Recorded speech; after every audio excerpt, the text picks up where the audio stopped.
ಮಾಡಲಿಕ್ಕೆ ಹೈಕೋರ್ಟ್ ಅಲ್ಲಿ ಮಾಡಲಿಕ್ಕೆ ನಾವು ತೀರ್ಮಾನವನ್ನು ನಾವು ಮಾಡಿದ್ದೇವೆ. ಆಮೇಲೆ ಕನ್ಸರ್ನ್ಡ್ ಅವಾರ್ಡ್ ಏನು ಮೊನ್ನೆ ತೀರ್ಮಾನ ಮಾಡಿದ್ದೇವೆ, ಒಂದು ಅವಕಾಶ ಇದೆ ಎಲ್ಲಾ ಕಡೆ. ಆ ಕನ್ಸರ್ನ್ಡ್ ಅವಾರ್ಡ್ ನ ಎಕ್ಸ್ಪಿಡೇಷನ್ ಮಾಡಲಿಕ್ಕೆ ನಾವು ಕೂಡಲೇ ಆದಷ್ಟು ಲಿಟಿಗೇಷನ್ ಕೇಸಸ್ ನ ಕಡಿಮೆ ಮಾಡಬೇಕು ಅಂತೇಳಿ ಕನ್ಸರ್ನ್ಡ್ ಅವಾರ್ಡ್ ಮಾಡಿ ಏನು ನಾವು ಅವಕಾಶ ಮಾಡಿಕೊಟ್ಟಿದ್ದೇವೆ ಅದನ್ನ ಮಾಡಬೇಕು ಅಂತ ತೀರ್ಮಾನ ಮಾಡಿದ್ದೇವೆ. ಆಮೇಲೆ ಕೆಲವು ಡಿಲೇ ಕಂಡನೇಷನ್ ವಿಚಾರದಲ್ಲಿ ನೆಕ್ಸ್ಟ್ ಅಸೆಂಬ್ಲಿ ಸೆಷನ್ಗೆ ಒಂದು ಅಮೆಂಡ್ಮೆಂಟ್ ತರಬೇಕು ಅಂತೇಳಿ ನಮ್ಮ ಡೆಲ್ಲಿಯ ಸುಪ್ರೀಂ ಕೋರ್ಟ್ ಕೆಲವು ಅಡ್ವೊಕೇಟ್ಸ್ ಕೂಡ ಅವರಿಗೆ ಒಪಿನಿಯನ್ ಕೇಳಿದ್ದೇವೆ. ಇಲ್ಲಿ ನಮ್ಮ ಅಡ್ವೊಕೇಟ್ ಜನರಲ್, ಲಾ ಸೆಕ್ರೆಟರಿ, ಲಾ ಮಿನಿಸ್ಟರ್ ಅವರೆಲ್ಲ ಕೂತ್ಕೊಂಡು ಇದನ್ನ ಯಾವ ರೀತಿ ಒಂದು ಪ್ರಪೋಸಲ್ ಮಾಡಬೇಕು. ಯಾಕೆಂದ್ರೆ ಯಾರನ್ನು ಡಿಲೇ ಲಾ ಆಫ್ ಲಿಮಿಟೇಷನ್ ಇರ್ತದೆ, ಡಿಲೇ ಕನ್ವರ್ಷನ್, ಅದಕ್ಕೆ ರಕ್ಷಣೆ ಮಾಡಲಿಕ್ಕೆ ಸರ್ಕಾರದ ಕಾನೂನನ್ನ ರಕ್ಷಣೆ ಮಾಡಲಿಕ್ಕೆ ಅದಕ್ಕೆ ಒಂದು ಅಮೆಂಡ್ಮೆಂಟ್ ಮೂವ್ ಮಾಡಬೇಕು ಅಂತ ತೀರ್ಮಾನ ಮಾಡಿದ್ದೇವೆ. ಸೊ ಲೀಗಲ್ ಸೆಲ್ಲು ಡೆಲ್ಲಿಲಿ ಒಂದು ಸಪರೇಟ್ ಆದಂತ, ಡೆಲ್ಲಿಲಿ ಮತ್ತು ಬೆಂಗಳೂರಲ್ಲಿ ಈ ಎಲ್ಲ ಲೀಗಲ್ ಕೇಸಸ್ ವಿಚಾರಕ್ಕೆ ಇನ್ನೊಂದು ಪ್ರತ್ಯೇಕವಾದಂತಹ ಸೆಲ್ ಅನ್ನ ಮಾನಿಟರ್ ಮಾಡಲಿಕ್ಕೆ ನಾವು ವ್ಯವಸ್ಥೆಯನ್ನ ನಾವು ಮಾಡ್ತಾ ಇದ್ದೇವೆ. ಜೊತೆಗೆ ಸುಪ್ರೀಂ ಕೋರ್ಟ್ ಅಲ್ಲಿ ಇರ್ಬೋದು, ಹೈಕೋರ್ಟ್ ಅಲ್ಲಿ ಇರ್ಬೋದು ಮತ್ತು ಕೆಲವು ಬೇರೆ ಡಿಸ್ಟ್ರಿಕ್ಟ್ ಕೋರ್ಟ್ಸ್ ಅಲ್ಲಿ, ಡಿಸ್ಟ್ರಿಕ್ಟ್ ಕೋರ್ಟ್ ಅಲ್ಲಿ ರೆಕಾರ್ಡ್ ಆಗದೆ ಇರ್ಬೋದು. ಬಟ್ ಈ ಎಲ್ಲಾ ಕಡೆ ನಮ್ಮ ಜಡ್ಜ್, ನಮ್ಮ ಲಾಯರ್ಸ್ ಯಾರು ಹೋಗಿ ಏನ್ ಆರ್ಗ್ಯುಮೆಂಟ್ ಮಾಡ್ತಾರೆ ಅದೆಲ್ಲ ಕೂಡ ರೆಕಾರ್ಡ್ ಮಾಡಲಿಕ್ಕೆ ನಮ್ಮ ಬಿಡಿಎಲ್ ಆಗಬಹುದು, ನಮ್ಮ ಇರಿಗೇಷನ್ ಇಲಾಖೆಯಲ್ಲಿ ಒಂದು ಸಪರೇಟ್, ಈಗ ನಿಮಗೂ ಫೋನ್ ಅಲ್ಲೂ ಕೂಡ ನೀವು ತೆಗೆದುಕೊಂಡು ನೋಡ್ಕೋಬಹುದು ಯಾರಲ್ಲಿ ಏನೇನು ವಾದ ಮಾಡಿದ್ರು ಜಡ್ಜಸ್ ಮುಂದೆ ಅಂತೇಳಿ. ಜಡ್ಜ್ ಏನ್ ಹೇಳಿದ್ರು ಅಂತ ಹೇಳ್ಬೋದು, ಲಾಯರ್ ಏನ್ ಮಾತಾಡ್ದ ಅಂತ ಹೇಳ್ಬೋದು, ಏನ್ ದಾಖಲೆ ಏನ್ ಮಾಡೋದು ಅದನ್ನ ಕಂಪ್ಲೀಟ್ ಒಂದು ಸೆಲ್ಲೇ ರೆಕಾರ್ಡಿಂಗ್ ಮಾಡ್ಕೊಳ್ಳಿಕ್ಕೆ. ಈಗ ನಾವ್ ಹೆಂಗೆ ನಮ್ಮ ಕಂಟ್ರೋಲ್ ರೂಮ್ ಇಟ್ಕೊಂಡಿರ್ತೀವಿ ಹಂಗೆ ಎಲ್ಲಾ ಲೀಗಲ್ ಟೀಮ್ ಅವ್ರನ್ನ, ಲೀಗಲ್ ಕೆಲಸ ಮಾಡೋಂಥವ್ರನ್ನ ಹೋಗಿ ಅವ್ರು ಪಾರ್ಟಿಸಿಪೇಟ್ ಮಾಡಿದಾರಾ, ನಮ್ಮ ಆಫೀಸರ್ಸ್ ಹೋಗಿ ನಿಂತಿದ್ದಾರಾ, ಅಸಿಸ್ಟ್ ಮಾಡಿದಾರಾ, ಲಾಯರ್ಗಳು ಏನಾದ್ರು ಸರಿಯಾಗಿ ವಾದ ಮಾಡ್ತಾ ಇದ್ದಾರಾ ಇಲ್ಲ ಅಂತೇಳಿ ಇಲ್ಲೇ ಕೂತ್ಕೊಂಡು ಇಲ್ಲಿ ವಾಚ್ ಮಾಡಿ ಒಂದು ರಿಪೋರ್ಟ್ ನ ಸಬ್ಮಿಟ್ ಮಾಡಲಿಕ್ಕೆ ಒಂದು ತೀರ್ಮಾನವನ್ನು ನಾವು ಮಾಡಿದ್ದೇವೆ. ಸೊ ಈಗಾಗಲೇ ನಾನು ಹೇಳ್ದಂಗೆ ಅಥಾರಿಟಿ ವಿಚಾರದಲ್ಲಿ ಎಲ್ಲ ಡಿಸ್ಟಿಕ್ ಅಲ್ಲೂ ಕೂಡ ಮಾಡೋದು ಡಿವಿಷನ್, ಅದನ್ನ ಕ್ಯಾಬಿನೆಟ್ ಅಲ್ಲಿ ಮುಂದಕ್ಕೆ ನಾವು ತೀರ್ಮಾನ ನಾವು ಮಾಡ್ತೇವೆ. ಸೊ ಸುಪ್ರೀಂ ಕೋರ್ಟ್ ಅಲ್ಲಿ ನಾವೊಂದು SLP ನ ಕೂಡ ಫೈಲ್ ಮಾಡ್ತಾ ಇದ್ದೇವೆ. ಅದಕ್ಕೊಂದು ಏಜೆನ್ಸಿ ಕೂಡ ನಾವು ಅದನ್ನ ಮಾಡಿ ಇದನ್ನು ಯಾವ ರೀತಿ ನಮಗೆ ವಾಪಸ್ ತರಬೇಕು ಕೆಲವು ಕೇಸಸ್ ಅಂತೇಳಿ, ಸೊ ಅಲ್ಲೂ ಕೂಡ ನಮ್ಮ ಒಂದು ಏಜೆನ್ಸಿಗೆ ಅಲ್ಲಿ ಒಂದು ಫೈನಲೈಸ್ ಮಾಡುವಂತ ತೀರ್ಮಾನ ನಾವು ಮಾಡ್ತಾ ಇದ್ದೀವಿ. ಅಲ್ಲಿ ಏನೇನು ಫೈಲ್ ಮಾಡಬೇಕು ಆ ಕೇಸ್ಗೆಲ್ಲ ಒಂದು ಸಪರೇಟ್ ಸೆಲ್ ಅನ್ನ ಅಲ್ಲೂ ಕೂಡ ರೆಡಿ ಮಾಡಿ ತೀರ್ಮಾನ ಮಾಡ್ತೀವಿ. ಇನ್ನ ಬಿಡಿಎಲ್ ಕೂಡ ಇದೇ ರೀತಿ ಮಾನಿಟರಿಂಗ್ ಸಿಸ್ಟಮ್ ನ ರೆಕಾರ್ಡ್ ಮಾಡಲಿಕ್ಕೆ ಅಲ್ಲೂ ಕೂಡ ನಾವು ಮಾಡ್ತೀವಿ. ಇರಿಗೇಷನ್, ಬಿಡಿ ಎರಡು ಕೂಡ ನಾವು ಮಾಡ್ತೀವಿ. ಸೊ ಆದಷ್ಟು speedy disposal of all the court cases ಮಾಡ್ತೀವಿ. ಇಲ್ಲಿ ಮಧ್ಯೆ ಏನಾಗಿದೆ ಅಂದ್ರೆ ಇರಿಗೇಷನ್ ಡಿಪಾರ್ಟ್ಮೆಂಟ್ ಅಲ್ಲಿ ತಮ್ಗೆ ಹೇಳ್ಬೇಕು ಅಂದ್ರೆ 9 ಲಕ್ಷ ಏನಾದ್ರು ನಮ್ಮ ಅವಾರ್ಡ್ ಪಾಸ್ ಆಗಿದ್ರೆ ಕೊನೆಗೆ ಅಪೀಲ್ ಆಗಿ ಕೊನೆಗೆ 9 ಕೋಟಿ ಆರ್ಡರ್ ಆಗಿದೆ. ಹೈಕೋರ್ಟ್ ಅಲ್ಲಿ ಸುಪ್ರೀಂ ಕೋರ್ಟ್ ಅವರು ಕೇಸ್ ಹೋಗಿದೆ. ಜಮೀನ್ ಮೇಲೆ 9 ಲಕ್ಷ ಅವಾರ್ಡ್ ಅಲ್ಲಿ ಪಾಸ್ ಆಗಿದ್ರೆ ಡಬಲ್ ಆದ್ರೆ ಒಂಥರ ಸುಮಾರು 9 ಕೋಟಿ, 10 ಕೋಟಿ, 12 ಕೋಟಿ, 15 ಕೋಟಿ, 23 ಕೋಟಿ ಎಲ್ಲ ಕೂಡ ಆರ್ಡರ್ ಆಗಿದೆ. ಈ ಬಾಗಲಕೋಟೆ, ಬಿಜಾಪುರ ಈ ಕಡೆ ಎಲ್ಲ ಆಗಿದೆ. ಹಾಸನ ಜಿಲ್ಲೆಯಲ್ಲೂ ಇದೇ ರೀತಿ ಆಗಿದೆ. ಸೊ ಅದಕ್ಕೆ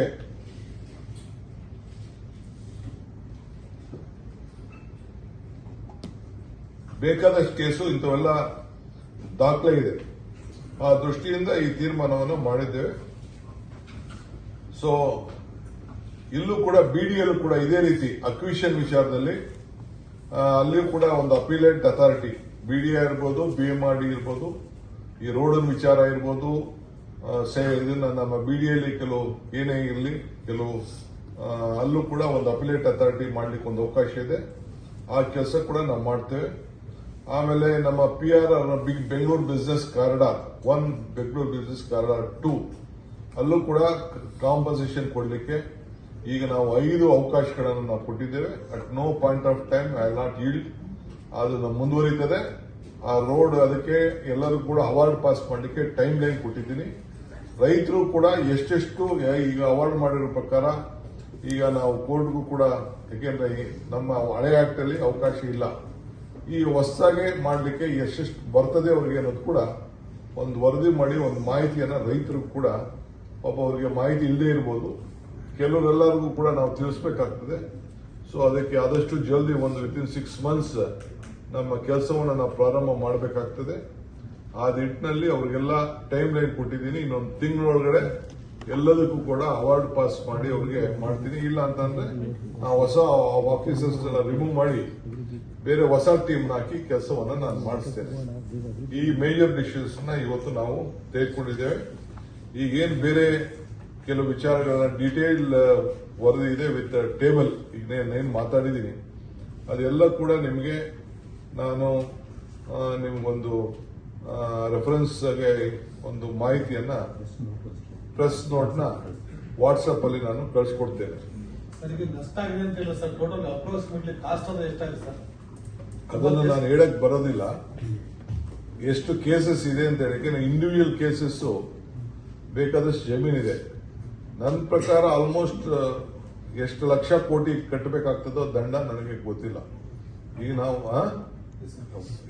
ನಾವು ಸುಮ್ಮನೆ ಉದಾಹರಣೆ ಹೇಳಿದ್ನಲ್ಲ, 9 ಲಕ್ಷ ಕೇಸ್ಗೆ ಅವಾರ್ಡ್ ಪಾಸ್ ಆಗಿದ್ರೆ ತಿರ್ಗಾ ಕೋರ್ಟ್ ಅಲ್ಲಿ ಫೈನಲ್ ಆಗಿ ಬಂದಿರೋದು 9 ಕೋಟಿ. 1000 ಪಟ್ಟು ಜಾಸ್ತಿ. ಇವೆಲ್ಲ ಮಾಹಿತಿಗಳೆಲ್ಲ ಇದೆ. ನಾನೆಲ್ಲ ಅಸೆಂಬ್ಲಿ ಒಂದಿನ ಮಾತಾಡೋದಕ್ಕೆ ಕೆಲವರೆಲ್ಲ ಕೋರ್ಟ್ ಲಾಯರ್ಸ್ ಎಲ್ಲ ಅಲ್ಲೆಲ್ಲ ಸ್ಟ್ರೈಕ್ ಮಾಡ್ತಿದ್ರಂತೆ ಇರೋ ವಿಚಾರ ಹೇಳಿದ್ರೆ. ಸೊ ಅದಕ್ಕೆ ನೋಡ್ತೀನಿ ನಾನು ಯಾವ ಟೀಮ್ನ ನಾನು ಮಾಡಬೇಕು, SIT ಮಾಡಬೇಕು, ಇನ್ವೆಸ್ಟಿಗೇಷನ್ ಮಾಡಬೇಕು ಏನು ಅಂತೇಳಿ ನಾ ತೀರ್ಮಾನ ಮಾಡಿ. ಯಾಕೆಂದ್ರೆ ಎಷ್ಟೋ ಜನ ರೈತರು ನಾವೇನ್ ಸೈನ್ ಹಾಕೊಂಡಿದೀವಿ ನಮ್ಗೆ ಗೊತ್ತಿಲ್ಲ ಅಂತ ಹೇಳಿದ್ದಾರೆ.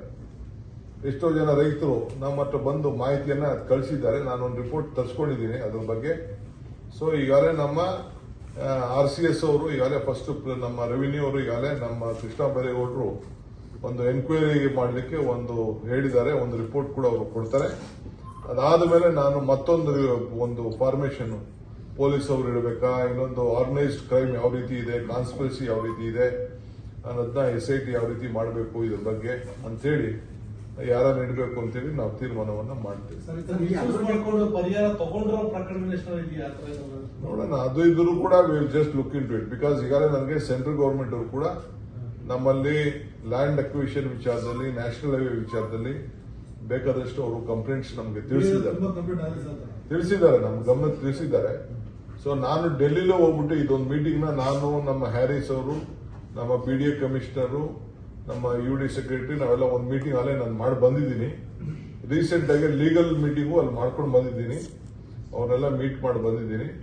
ಸೊ ಇನ್ನು ಮುಂದಕ್ಕೆ ದೊಡ್ಡ ಇಲ್ಲಿಗೆ ಎಷ್ಟು ಡ್ಯಾಮೇಜಸ್ ಆಗಿದೆ ಅದನ್ನು ನಿಲ್ಲಿಸಬೇಕು ಅನ್ನೋ ದೃಷ್ಟಿಯಿಂದ ಆಗಿದ್ದೀನಿ. ಇದೇನಾದ್ರು ನಾನು ತಪ್ಪಿಸಲಿಲ್ಲ ಅಂದ್ರೆ ಆಲ್ಮೋಸ್ಟ್ ಒಂದು 5 ಲಕ್ಷ ಕೋಟಿಯಷ್ಟು ನಮಗೆ ತೊಂದರೆ ಆಗೋಂತ ಒಂದು ಸಂದರ್ಭ ನನಗೆ ಕಾಣ್ತಾ ಇದೆ.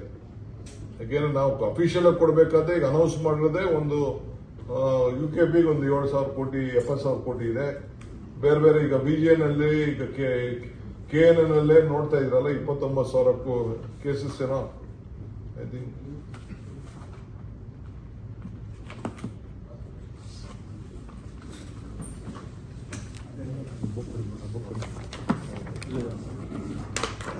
KNL 25,356 ಕೇಸ್ ಇದೆ. KBJN ಅಲ್ಲಿ 29,176 ಕೇಸ್ ಇದೆ. BJN ಅಲ್ಲಿ 28,566, CNL ಅಲ್ಲಿ 4,454, ಒಟ್ಟು 61,000. ಒಟ್ಟು ಇದಕ್ಕೆ 219 ಜನ ಅಡ್ವೊಕೇಟ್ಸ್ ಇದ್ದಾರೆ. ಈಗಿರೋದು ಲೆಕ್ಕ 219 ಜನ. ಇದು ಬರೀ ಇರಿಗೇಷನ್ ಇಲಾಖೆದು, ಸರ್ಕಾರಿ ಪರ ಹಾಕಿದ್ರು ಇರಿಗೇಷನ್ ಇದು. ಸೊ ಅದಕ್ಕೆ ಯಾರು ಅಕೌಂಟಬಲ್ ಇಲ್ಲ. ಎಲ್ಲನೂ ಹೇಳಿದ್ದೀನಿ ನಾನು ಮರ್ಸಿಲೆಸ್ ಆಗಿ. ಯಾರದೇ ರೆಕಮೆಂಡೇಶನ್ ಬರಲಿ ಏನೇ ಬಂದಿಲ್ಲ, ಯಾರು ಜಯ ಗಳಿಸಿರ್ತಾರೆ, ಯಾರು ನ್ಯಾಯ ಒದಗಿಸ್ಕೊಟ್ಟಿರ್ತಾರೆ ಅವ್ರು ಉಳಿಸ್ಕೊಡೋದು, ಮಿಕ್ಕಿದವ್ರನ್ನ ರೀಪ್ಲೇಸ್ ಮಾಡೋದು ಅನ್ನೋ ಡಿಸಿಷನ್ ತಗೊಂಡಿದೀವಿ. ಅವರೆಲ್ಲ ಕೇಸನ್ನು ಮುಂದಕ್ಕೆ ಬೆಳಗ್ಗೆಯಿಂದ ನಮ್ಮ ಇರಿಗೇಷನ್ ಡಿಪಾರ್ಟ್ಮೆಂಟ್ ಮತ್ತು PDA ಇನ್ನ BBMP GBA ತಗೊಂಡಿಲ್ಲ. ಇವೆರಡು ವಿಚಾರದಲ್ಲಿ ಲ್ಯಾಂಡ್ ಅಕ್ವಿಷನ್ಸ್ ವಿಚಾರದಲ್ಲಿ ಕೋರ್ಟ್ ಕೇಸಸ್ ಏನೇನಿತ್ತು ಆ ವಿಚಾರದಲ್ಲಿ ನನಗೆ ಮಧ್ಯದಲ್ಲಿ ಅನೇಕ ಮಾಹಿತಿಗಳು ಬಂತು. ಒಂದು ದೊಡ್ಡ ಇನ್ವೆಸ್ಟಿಗೇಷನ್ ನಮ್ಮ ಡಿಪಾರ್ಟ್ಮೆಂಟ್ ಅಲ್ಲಿ ನಾನೇ ಮಾಡಿಸಿದ್ದೇನೆ. ಎಷ್ಟು ಕೇಸ್ ಇದೆ, ಯಾವತ್ತಿಂದ ಇದೆ, ಯಾಕಿನ್ನ ಡಿಸ್ಪೋಸಸ್ ಆಗಿಲ್ಲ, ಯಾಕೆ ಪೆಂಡಿಂಗ್ ಇದೆ. ಏಕೆಂದ್ರೆ ನನಗೆ ಬಂದ ಮಾಹಿತಿ ಪ್ರಕಾರ ಸರ್ಕಾರದ ಮೇಲೆ ಬಹಳ ಹೊರೆ ಬರುವಂತ ಒಂದು ಪರಿಸ್ಥಿತಿ ನಿರ್ಮಾಣ ಆಗಿದೆ ಅನ್ನೋದು ನನಗೆ ವರದಿ ಬಂದಂತ ಹಿನ್ನೆಲೆಯಲ್ಲಿ ನಾನು ನಮ್ಮ ರೆವಿನ್ಯೂ ಮಿನಿಸ್ಟರ್ HK ಪಾಟೀಲ್ ಅವರು ಮತ್ತು ನಮ್ಮ ಕಂದಾಯ ಮಿನಿಸ್ಟರ್ ಕೃಷ್ಣ ಬೈರೇಗೌಡರು, ಆಮೇಲೆ ದೆಹಲಿಯಿಂದ ಕೂಡ ನಮ್ಮ ಅಡ್ವೊಕೇಟ್ಸ್ ಮೋಹನ್ ಕಾರ್ತಿಕಿ, ಮಯಾಂಕ್ ಜೈನ್, ನಿಶಾಂತ್ ಪಾಟೀಲ್ ಮತ್ತು ನಮ್ಮ ಅಡ್ವೊಕೇಟ್ ಜನರಲ್ ಕೂಡ ಝೂಮ್ ಅಲ್ಲಿ ಪಾರ್ಟಿಸಿಪೇಟ್ ಮಾಡಿದ್ರು. ಆಮೇಲೆ ಡೆಲ್ಲಿಯಿಂದ ಕೂಡ ನಮ್ಮೆಲ್ಲ ಅಡ್ವೊಕೇಟ್ಸ್ ಕೆಲವರು ಯಾರ್ಯಾರು ಇದ್ರು ಅವರು ಕೂಡ ಎಲ್ಲ ಇವತ್ತು ಝೂಮ್ ಅಲ್ಲಿ ಪಾರ್ಟಿಸಿಪೇಟ್ ಮಾಡಿದ್ದಾರೆ. ಸೊ ಪಾರ್ಟಿಸಿಪೇಟ್ ಮಾಡಿ ಮತ್ತೆಲ್ಲ ನಮ್ಮ ಸೆಕ್ರೆಟರೀಸು, ಇಬ್ರು ACS, BDA ಕಮಿಷನರು ಆದಿಯಾಗಿ ಎಲ್ಲ ಅಧಿಕಾರಿಗಳು ಸಂಬಂಧಪಟ್ಟವನ್ನೆಲ್ಲ ಕರೆಸಿ ಇವತ್ತು ಅನೇಕ ವಿಚಾರಗಳನ್ನ ಚರ್ಚೆ ಮಾಡಿದ್ದೇನೆ. ಒಂದು ಲ್ಯಾಂಡ್ ಅಕ್ವಿಷನ್ ವಿಚಾರದಲ್ಲಿ ನಾವು ಮೊನ್ನೆ ತಾನೇ KBGN ನಲ್ಲಿ ಒಂದು ಐತಿಹಾಸಿಕವಾದಂತ ತೀರ್ಪನ್ನ ತೆಗೆದುಕೊಂಡಿದ್ದೇವೆ. ಕನ್ಸೆಂಟ್ ಅಕ್ವಿಷನ್ ಮಾಡಬೇಕು ಅಂತ ಮಾಡಿ ಅವರಿಗೆ ದುಡ್ಡು ಕೂಡ ಎನ್ಹಾನ್ಸ್ಮೆಂಟ್ ಮಾಡೋದು ಅನ್ನೋದು ಕೂಡ ತೀರ್ಮಾನ ಮಾಡಿದ್ದೇವೆ. ಸುಮಾರು 75,000 ಕೋಟಿ ರೂಪಾಯಿ ಅವ್ರಿಗೆ ಕೊಡಬೇಕು. ಯಾವಾಗಿಂದ ಶುರು ಮಾಡಬೇಕು ಏನು ಅಂತ ಹೇಳಿ ಒಂದು.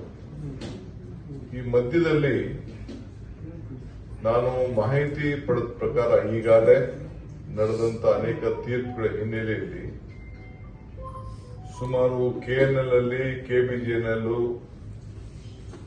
VGN ಮತ್ತು CNL ಅಲ್ಲಿ ಮತ್ತು UKP, R&R ಇವೆಲ್ಲ ಲೆಕ್ಕ ಹಾಕೊಂಡ್ರೆ ಒಟ್ಟು ನಮ್ಮ ಆಸ್ ಆನ್ ಟುಡೇ ಬರೀ KNL ಅಲ್ಲೇ 25,356 ಕೇಸ್ಗಳು ಈಗಾಗಲೇ ಕೇಸ್ಗಳು ಇನ್ನ ಪೆಂಡಿಂಗ್ ಇದೆ.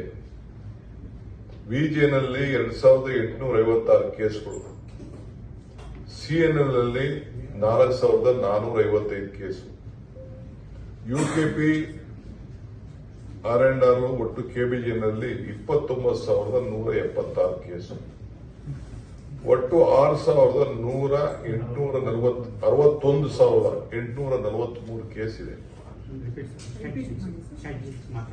ಟೋಟಲ್ಸ್ ಇನ್ KNL 25,356 ಕೇಸಸ್, VGNL ಕೊಡ್ತೀವಿ 2,856 cases, CNL 4,455 cases, UKP, R&R ಸೇರಿ KBGN ನಲ್ಲಿ 29,176 ಕೇಸು, ಒಟ್ಟು total 61,843 cases. All are pending in ನಿಗಮ್ ವೈಸ್. ಸೊ ಕೆಲವರು 1 ರಿಂದ 5 ವರ್ಷಕ್ಕೆ 51,000 ಕೇಸ್ ಇದೆ, 51,588. 5 ರಿಂದ 10 ವರ್ಷಕ್ಕೆ 9,466 ಕೇಸ್ ಇದೆ. ಕೆಲವು 10 ರಿಂದ 15 ವರ್ಷಕ್ಕೆ 7,700 ಕೇಸ್ ಇದೆ. ಈಗ ಈ ರೀತಿ ಎಲ್ಲ ಕೇಸ್ಗಳೆಲ್ಲ ಇವತ್ತಿದೆ. ಯಾಕಿದೆ, ಏನಿದೆ ಅಂತೇಳಿ ಇಲ್ಲಿ ನಮಗೆ ಬಂದಿರುವಂತ ಮಾಹಿತಿ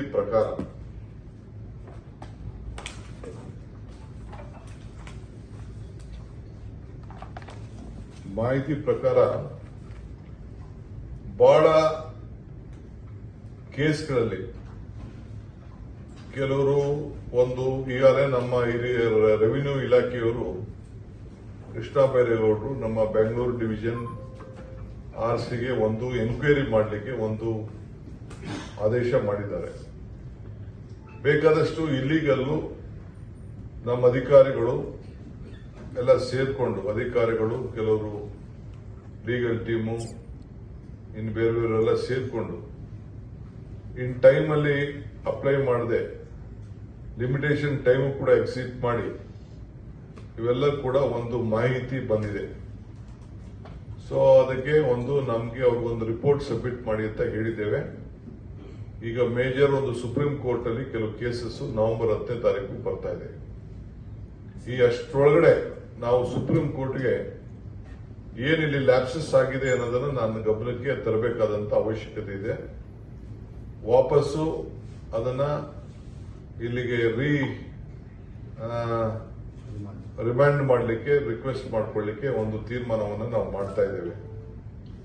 ಇದ್ರ ಜೊತೆಗೆ ಒಂದು ಎನ್ಕ್ವೈರಿ, ಒಂದು SIT ಫಾರ್ಮೇಶನ್ ಮಾಡಿ, ಸೊ ಎಲ್ಲೆಲ್ಲಿ ಏನೇನು ಕಾನ್ಸ್ಪಿರಸಿ ಆಗಿದೆ, ಮಿಸ್ಯೂಸ್ ಆಗಿದೆ, ಅವಕಾಶ ಇದ್ದಂತ ಸಂದರ್ಭದಲ್ಲಿ ಯಾಕೆ ಹಾಕಿಲ್ಲ, ಯಾವ ಅಧಿಕಾರಿಗಳು ಪರ್ಮಿಷನ್ ಕೊಟ್ಟಿಲ್ಲ, ಅವನ್ನೆಲ್ಲ ಕೂಡ ಆಫೀಸರ್ಸ್ ಕೂಡ ಅವ್ರ ಮೇಲೆ ಡಿಪಾರ್ಟ್ಮೆಂಟ್ ಎನ್ಕ್ವೈರಿ ಮಾಡಿ, ಎಷ್ಟೇ ಜನ ಆಫೀಸರ್ಸ್ ಆಗಲಿ ಎಲ್ಲನೂ ಕೂಡ ಸಸ್ಪೆಂಡ್ ಮಾಡಬೇಕು ಅಂತೇಳಿ, ಜೊತೆಗೆ ನಮ್ಮ ಲಾಯರ್ಸ್ ಯಾರು ಇನ್ ಟೈಮ್ ಅಲ್ಲಿ ಅವರು ಆ ಕೋರ್ಟ್ಗೆ ಫೈಲ್ ಮಾಡಿಲ್ಲ, ಲೀಗಲ್ ಆಗಿ ಮಾಡಿಲ್ಲ, ಅದೆಲ್ಲ ಕೂಡ ಸುಮ್ಮನೆ ಕೋರ್ಟ್ಗೆ ಹೋಗೋದು, ನಿಂತ್ಕೊಳ್ಳೋದು, ಬರೋದು, ಇಂಥದೆಲ್ಲ ಮಾಹಿತಿಗಳು ಕೂಡ ನಮಗೆ ಬೇಕಾದಷ್ಟು ಬಂದಿದೆ.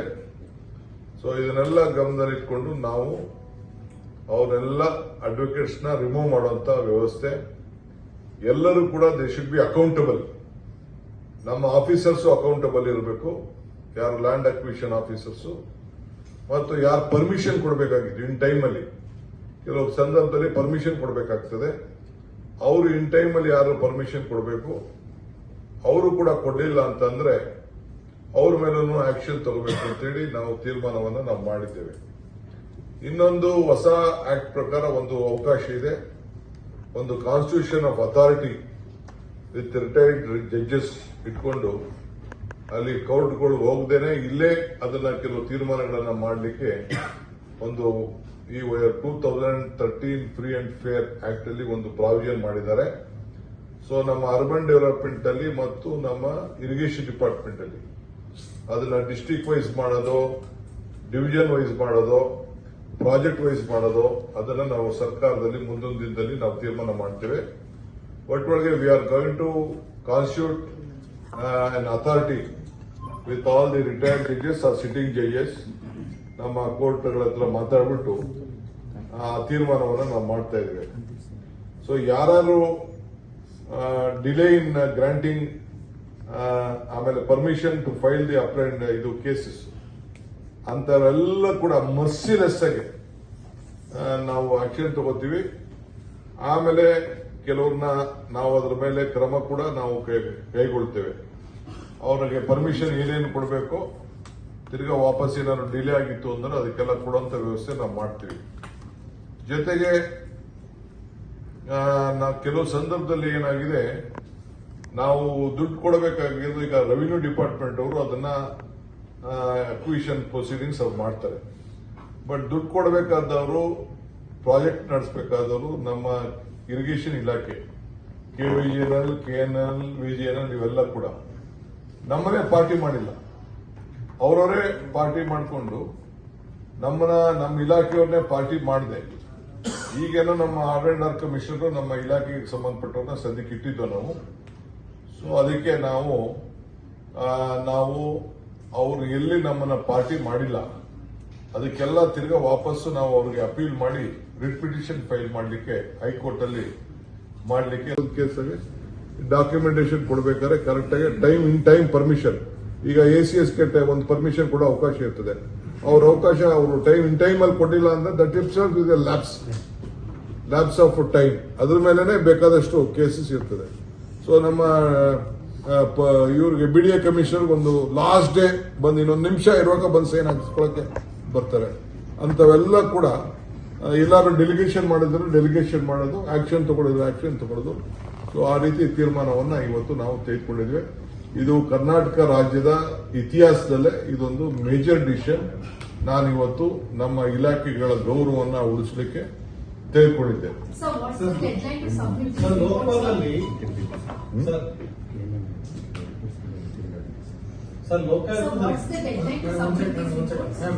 See, we have asked all our officers have met all the legal. Today, we have taken a very major decision. There are issues of land acquisition and court cases in the irrigation department and the Bangalore Development Authority. About more than 61,843 cases are there. So, in all these cases, we could see that lot of fraud, misuse, conspiracy has been happened, and where 9 lakhs was supposed to be the land acquisition fixed by the other concerned officer. Now, while coming out with after the court cases, about 9 crores has come. In some cases, 23 crores have come. Not in Bangalore. It is somewhere in the northern part of Karnataka, in KNL, KBGNL, and all those cases. So we have requested that we will file a case, we will file an appeal. In some cases, we have to make some amendment connected to this. A special team, as an inquiry report has been already asked. I think within the next 10-15 days, I'll get a report. If needed, I'm going to form a separate SIT also connected to this to make an investigation on this issue, because I am very much afraid that more than 5 lakh crores we may have to pay as a composition if he doesn't act on this immediately. So significant land acquisition cases are there. So awards has been exorbitantly very high rates, and the high courts, and I have requested all my officers to keep a separate watch and keep a separate cell, so that whatever they argue in the Supreme Court and the High Court should be recorded and seen about the performance, and the accountability has to be fixed on this. So there is on the various numerous cases, about 60,000 cases, especially in the education department, a heavy burden is supposed to come out to the state exchequer. So in order to see that we have an effective legal team, I have appointed 2 new team also, Mr. Mayank Jain and our Patil, Nishant Patil, to just look into it. Again, some senior advocates also we are going to engage on this issue. So on all the BDA matters which has been pending, and various judgments have come, so that we are going to appeal to all of them. I have asked them to work out very expeditiously, see that the law of the land prevails and no misuse of official machinery, and the legal luminaries will misuse this and protect the law in the interest of the state. So you mentioned about some of the lapses in officers and lawyers. What kind of lapses are you mentioning? And the lapses are sometimes there is a law of limitation, time limitation. You are supposed to apply for about 30 days will be there. Sometimes 3 months will be there. Till 3 months, no one will apply. On the law of limitation, the High Court and the Supreme Court, there are various judgments that they have to be disposed of. There will be a time to you. Suppose you report to your higher authorities. Within 24, you are supposed to report. You may take it up to 2 days. Then by that time, things will be over. That is how there will be a law of limitation in such cases where they have not applied, where they have adjusted with the landowners. All these things it has come to the notice. So we want everyone to be accountable on this issue. Especially these are all connected to the land acquisition cases. So we are taking a call on to sort out this problem to save the state exchequer. Sir, Mekedatu ಇವತ್ತು judgement ಬಂದಿದೆ ನಿಮ್ಗೆಲ್ಲ, ಅವ್ರಿಗೆಲ್ಲ thanks ಹೇಳಿದೀವಿ. Advocate ಕೆಲಸ ಮಾಡಿದಂಥವ್ರಿಗೆಲ್ಲರೂ ಕೂಡ thank dum for this one. Next, we will take it forward. We will have to meet our Delhi friends also. Immediately Delhi ಮಾಡಬೇಕು, MPs ಕೂತಿರಿಸಬೇಕು, all party meeting ಕರಿಬೇಕು. ನಾನು ಚೀಫ್ ಮಿನಿಸ್ಟರ್ ಮಾತಾಡ್ತೀನಿ. ಯಾಕೆಂದ್ರೆ we need all our MPs for that. ಡೆಲ್ಲಿಲೇ meeting ಕರಿಬೇಕಾ, ಬೆಂಗಳೂರಲ್ಲೇ meeting ಕರಿಬೇಕಾ, ಯಾಕೆಂದ್ರೆ ಪಾರ್ಲಿಮೆಂಟ್ ಬೇರೆ ಬರ್ತಾ ಇದೆ. ಚೀಫ್ ಮಿನಿಸ್ಟರ್ ನಾವಿಬ್ರು ಕೂತ್ಕೊಂಡು ತೀರ್ಮಾನ ಮಾಡಿ will take A call on that. Next first will decide our self. First ನಾವು ಕೂತ್ಕೊಂಡು ಮಾತಾಡ್ತೀವಿ. ನಿಯೋಗ ಹೋಗ್ಬೇಕು ಅಂತಂದ್ರೆ ಅವ್ರನ್ನ ಎಲ್ಲರನ್ನೂ ವಿಷಯ, ಇದು ರಾಜ್ಯದ ವಿಚಾರ. There is no party to it. All will request all the parliament members and our all party leaders, including Ashok, Narayan Swami, Janata Dal leaders ಯಾರೇ ಇದ್ರು ಕೂಡ ಎಲ್ಲಾನು ಕರಿತೀವಿ ನಾವು. ಕರೆದು ಈ ಏನು ಇವತ್ತು ಸುಪ್ರೀಂ ಕೋರ್ಟ್ ಜಡ್ಜ್ಮೆಂಟ್ ಇವತ್ತು ಬಂದಿದೆ, ವೆರಿ ಕ್ಲಿಯರ್ ಆಗಿ ಆಸ್ ಅರ್ಲಿ ಆಸ್ ಪಾಸಿಬಲ್ ಅಂತೇಳಿ ಅವರು ಬರೆದು ಒಂದು ರಿಪೋರ್ಟ್ ಕೊಟ್ಟಿದ್ದಾರೆ. ಅವರು ಅದಕ್ಕೆ ಎಕ್ಸ್ಪಿಡಿಷಿಯಸ್ ಆಗಿ ಇದನ್ನು ಇಂಪ್ಲಿಮೆಂಟ್ ಆಗಬೇಕು ಅಂತ ಹೇಳಿದ್ದಾರೆ. ಸೊ ಇನ್ನೇನಿದ್ರು ನಾವು CWMA and CWC, CWRC, CWMA, CWC ಇಷ್ಟೇ. No case in supreme court further. ಇಲ್ಲೇ ನಮ್ಮ ಅಂಗಳದಲ್ಲೇ ಇವತ್ತು ಸರ್ಕಾರದ ಅಂಗಳದಲ್ಲೇ ಇದೆ. ಇನ್ನು ಮುಂದಕ್ಕೆ ನಮ್ಮ ರಾಜ್ಯದ ಹಣೆ ಬರ, ದೇಶದಲ್ಲಿ ಇನ್ನು ಯಾವುದೇ ಆಗಲಿ ಡ್ಯಾಮ್ಗಳ ಹಣೆ ಬರ ಇಲ್ಲ. ಇವತ್ತು 3 ಜಡ್ಜಸ್ ಸುಪ್ರೀಂ ಕೋರ್ಟ್ ಆಗಿದೆ. ನಾವು ನಮ್ಮ ನೀರು ನಮ್ಮ ಹಕ್ಕು ಏನು ನಾವು ಹೆಜ್ಜೆ ಹಾಕಿದೋ ನೀವೆಲ್ಲ ಏನು ಬೆಂಬಲ ಕೊಟ್ರಿ, ಅದಕ್ಕೆ ಆ ತಾಯಿ ಕಾವೇರಿ ಪ್ರಾರ್ಥನೆ ಎಲ್ಲ ಸೇರಿ ನಮ್ಗೆ ಇವತ್ತು ಫಲ ಸಿಕ್ಕಿದೆ. ಅದೆಲ್ಲ ಮಾಡ್ತೀವಿ, ಅದೆಲ್ಲ ರೆಡಿ ಮಾಡ್ತೀವಿ, ಅದೆಲ್ಲ ರಿವೈಸ್ DPR. ಸರ್ ಅದು ಇಂಗ್ಲಿಷಲ್ಲಿ ಹೇಳಿ sir, Mekedatu. And one more law we have brought in this one.